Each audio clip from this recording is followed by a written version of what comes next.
Ever had lips drier than the Sahara Desert? Fear not, because today, we're diving into the world of DIY lip care. Introducing the Super Mega Moisturizer 5000, because regular lip balm is for rookies. Step 1. Raid your kitchen for the weirdest ingredients. We're talking coconut oil, honey, and maybe a dash of unicorn tears. Pro tip: wrestling a coconut builds character and maybe some muscle. Remember, the bigger the bowl, the better the balm. Science.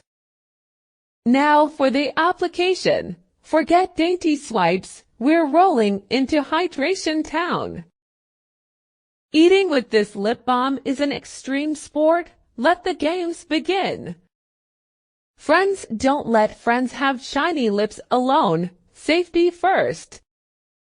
So there you have it, homemade lip balm. Because who needs a plain old chapstick? Remember to like, subscribe, and share the shine. Until next time, stay glossy, my friends.